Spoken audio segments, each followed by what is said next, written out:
Welcome back. Let's remind you that channelstv.com has more information for you. You can also watch our videos on youtube.com/channelsweb. You can watch us live on your mobile device or just download the Channels TV app for Android, iOS and Windows devices from their respective stores.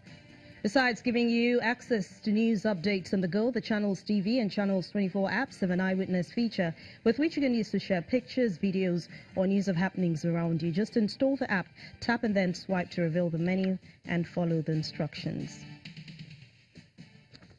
The Bayelsa State Governor has warned civil servants to stay away from practices that can hinder government's development agenda. Mr. Siriaka Dixon warns that it will no longer be business as usual for ghost or other overage workers in any local governments across the state.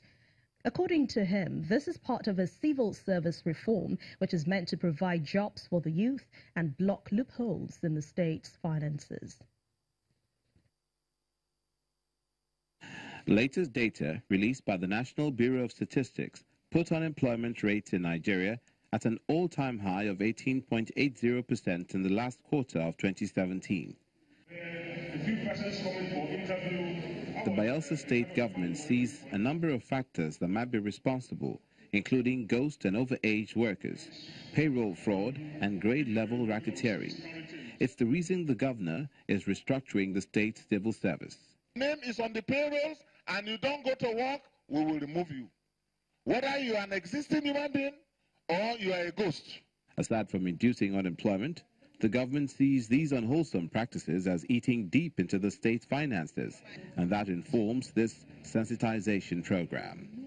We will continue to do this engagement because a number of our people, take for instance, people who are over 60 years old, 70 years old, who are still in the civil service, a number of them think that they should be allowed to stay on because they don't even know that that's what the civil service rule says, that you're either, once you put in 60 years, once you're 60 years of age or 35 years, either of which you have to leave the system.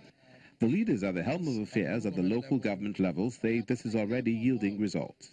As a result of this reform that have been made possible from what we inherited of over 190-something million, today we are talking of our wage bill have reduced to 140-something. That is to tell you we have recorded significant achievement. Should we give chance, should we continue to encourage overage? Should we continue to encourage fake certificates, those that are even retired that's even still in the system? If we continue to keep these people, we cannot achieve what we have been able to achieve. With these reported benefits of the reform, the state government assures residents of more life-impacting programs and improved infrastructure. Here is a message from the United Nations. Be there for someone else, give blood, share life. The other part of that message forms the theme for this year's World Blood Donor Day, which focuses on blood donation as an act of solidarity. This year commemorates the commemoration for this year draws attention to the kind gestures of regular and voluntary blood donors for patients in need. It also encourages people to care for one another by donating blood. The day is also an opportunity to thank voluntary unpaid blood donors for their life-saving gifts of blood and, of course, to motivate them to provide good health for those in need.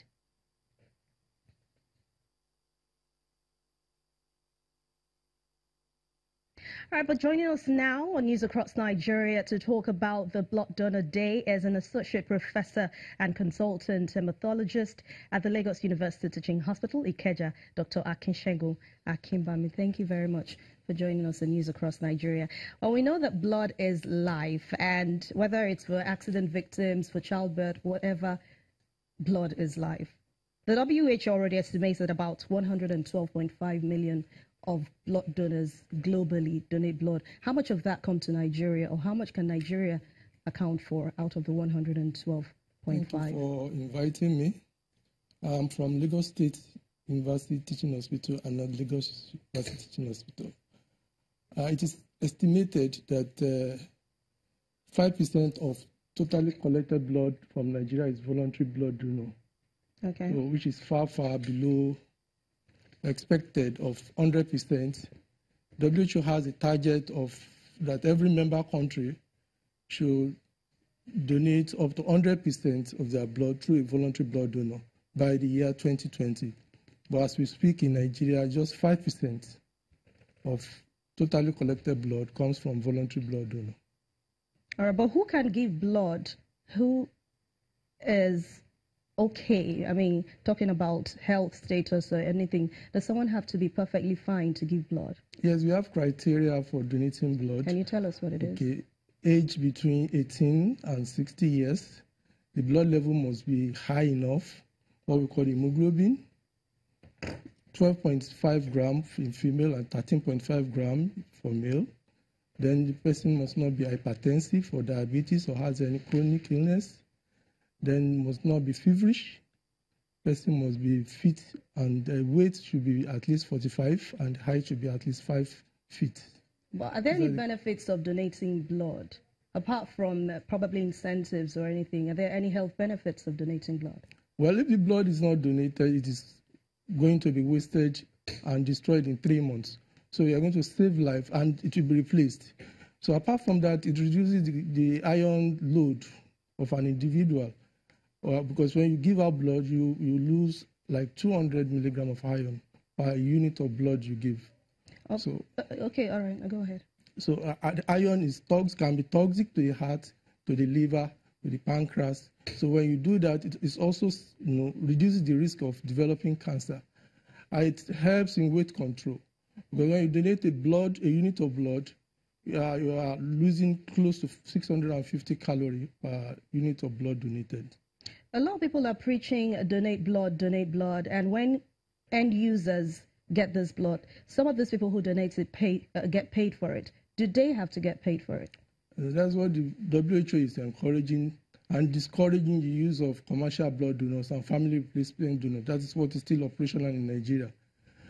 Voluntary blood donors should donate blood as a matter of principle and not because a family member needs blood or somebody else wants to pay for it.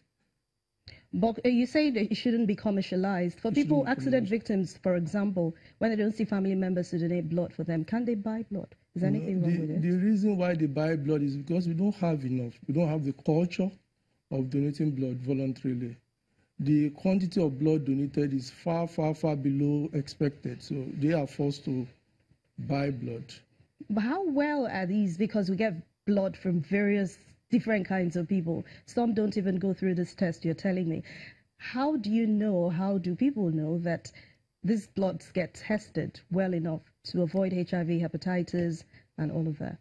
Well, there should be screening. And for example, in Lagos State, we have a Lagos State Blood Transfusion Service that is empowered to screen blood, and paste their logo on every unit of blood. So once we identify the blood that has logo, it is assumed that it has gone through proper screening for hepatitis B, hepatitis C, HIV, and syphilis, at least. But there are cases where people get this blood and get infected with these diseases. Well, the screening is not 100%, but it's better than not screening the unit of blood at all. Don't forget you have a window period for some of these infections. No matter how rigorously screened a unit of blood, there is still a 1 week window period that could be missed. So it's not 100% reliable. All right, but are there regulations for getting blood? I read in the papers some days ago about a man who got arrested because he collected 6 pints of blood from a small child of 6 years. Okay, I forgot to mention. And the boy fainted. I forgot to mention one of the criteria for blood donation is that an individual cannot donate more than 3 to 4 times in a year. You can only donate 1 pint at a time every 3 to 4 months. But you have quacks everywhere. A 17-year-old who donated 2 pints at once got naturally faint. Okay. And I learned the person has been arrested. Has been arrested. All right, but for hospitals and other organizations who buy this blood, they do regular checks to make sure that they're buying the right blood and they're buying from the right source and not maybe an underage or maybe a quack selling such. No, it is a criminal offense to use blood in Lagos State and some other states in Nigeria that has no Lagos State blood transfusion logo. And with that, you can be sure that the blood is relatively safe for use. All right, thank you very much. Associate Professor and Consultant Hematologist at the Lagos State University Teaching Hospital, Ikeja. Thank you very much for your time, Dr. Akimbami. And when we return in just a moment on news across Nigeria, we'll be taking a look at infrastructure in Delta State. Stay with us.